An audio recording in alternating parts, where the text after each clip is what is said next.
भानगढ़ का श्राप। खोई हुई दुल्हन 1979 का असली मामला। राजस्थान का भानगढ़ किला भारत के सबसे रहस्यमयी और ऑफिशियली प्रोहिबिटेड स्थानों में गिना जाता है। एएसआई ने यहां एक बोर्ड लगाया है, सूर्यास्त के बाद और सूर्योदय से पहले प्रवेश वर्जित है। कहा जाता है कि भानगढ़ पर राज करने वाले राजा चतुर सिंह की बेटी राजकुमारी रत्नावती बेहद सुंदर थी। उसकी सुंदरता पूरे राजस्थान में मशहूर थी। भानगढ़ क्षेत्र में रहने वाला एक तांत्रिक सिंहिया काले जादू में माहिर था। वह रत्नावती से एक तरफा प्रेम करने लगा, लेकिन जानता था कि राजकुमारी कभी राजी नहीं होगी। इसलिए उसने काला जादू करने की योजना बनाई। एक दिन रत्नावती अपनी दासियों के साथ इत्र खरीदने बाजार आई। तांत्रिक ने इत्र की शीशी पर मंत्र फूंककर उसे वश में करने वाला जादू कर दिया। उसका इरादा था रत्नावती इत्र लगाए, वह तांत्रिक के काबू में आ जाए।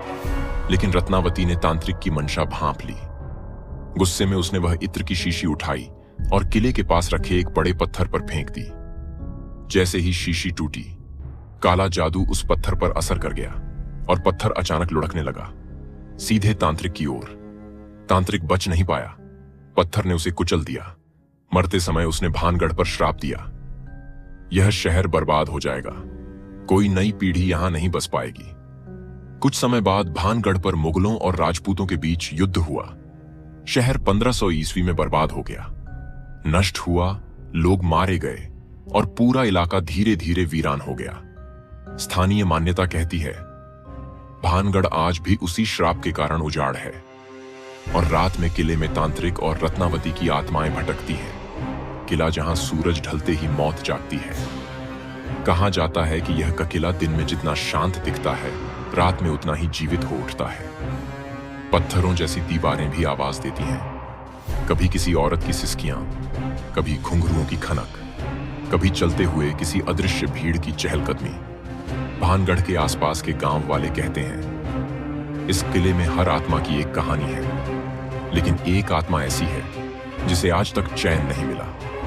उसी आत्मा की कहानी है 1979 की खोई हुई दुल्हन। 14 अक्टूबर 1979। नवविवाहित जोड़ा जो गलत जगह पहुंच गया। उस साल अक्टूबर की रातें असामान्य रूप से ठंडी थीं। अलवर जिले से एक नवविवाहित जोड़ा आरव और उसकी पत्नी सावित्री भानगढ़ घूमने निकले थे। आरव फोटोग्राफी का शौकीन था और सावित्री को ऐतिहासिक जगहें पसंद थीं। सीधे शब्दों में दोनों को पता ही नहीं था कि वे भारत के सबसे श्रापित स्थान में कदम रख रहे हैं। जब वे किले के मुख्य दरवाजे के पास पहुंचे, हवा अचानक बहुत धीमी हो गई, जैसे किसी ने चारों तरफ आवाज को दबा दिया हो। सावित्री ने कहा, यहां अजीब सी खामोशी है, सुनाई कुछ भी क्यों नहीं दे रहा? आरव मुस्कुराया। पुराने किलों में ऐसा ही होता है, लेकिन यह साधारण खामोशी नहीं थी। यह वह खामोशी थी जो किसी को आने का इंतजार करती है। किले में पहली परछाई किला अंदर से वैसा नहीं था जैसा बाहर से दिखता था। वहां टूटी सीढ़ियां, जंग लगे दरवाजे और हर कोने में बांसी अगरबत्ती की जली हुई महक फैली थी, लेकिन पास कोई भी नहीं था। किले की ऊपरी मंजिल की एक कोठरी से एक धीमी सी आवाज आई, जैसे किसी ने सावित्री का नाम पुकारा हो। सावित्री। सावित्री ठिठक गई। तुमने सुना? आरव ने कहा। हवा रही होगी। लेकिन आवाज हवा नहीं थी, वह सीधी उसके कान में फुसफुसाई थी। सीढ़ियों के पास दीवार पर हल्दी और सिंदूर के बहुत हल्के धब्बे थे, जैसे किसी दुल्हन ने हाथ फेरा हो। सावित्री का दिल तेज धड़कने लगा। सूर्यास्त ने सब बदल दिया। भानगढ़ में सूर्यास्त के बाद हर चीज का रंग बदल जाता है। पेड़ काले साए जैसे दिखाई देते हैं, हवा भारी हो जाती है और इंसान अपने कदमों की आवाज भी कम सुन पाता है। सूरज ढलते ही सावित्री ने अचानक कहा, आरव, किसी ने मेरा आंचल खींचा है। आरव मुड़ा। वहां कोई नहीं, लेकिन सावित्री की साड़ी के पल्लू पर स्पष्ट उंगलियों के गंदे मिट्टी से सने निशान थे। आरव उसे पकड़कर नीचे ले जाने ही वाला था कि सावित्री बोली, वो फिर बुला रही है।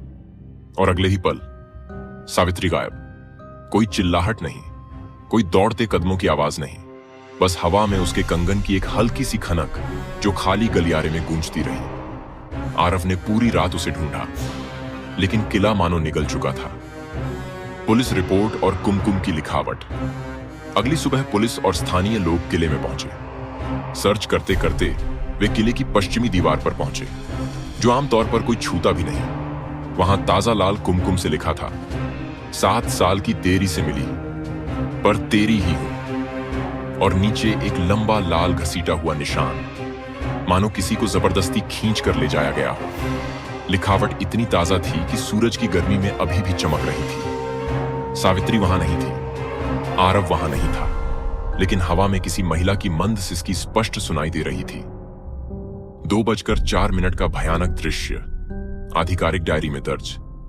पुलिस, 5 गांव वाले और एक एएसआई अधिकारी दूसरी रात किले में जांच करने पहुंचे। ठीक 2:04 पर किले की टूटी छत वाली हवेली से शादी का धीमा गीत सुनाई दिया। एएसआई अधिकारी ने अपनी डायरी में लिखा, हमने एक लाल साड़ी पहनी महिला को देखा। वह टूटी हुई छत पर खड़ी थी। उसके पांव जमीन को छू नहीं रहे थे। वह लगभग 5 इंच हवा में तैर रही थी। जब टॉर्च की रोशनी उस पर पड़ी, वह पलटी, लेकिन उसका चेहरा सामने नहीं, पीछे की तरफ था, जैसे किसी ने गर्दन पूरी घुमा दी हो। और उसने कहा, आज मेरी सुहाग रात है, आरव कहां है? सबके पैरों तले जमीन खिसक गई। बावड़ी में मिला एक आखिरी सुराग। सवेरे किले की पुरानी बावड़ी में एक टूटा हुआ मंगलसूत्र मिला। माला का आधा हिस्सा ही था।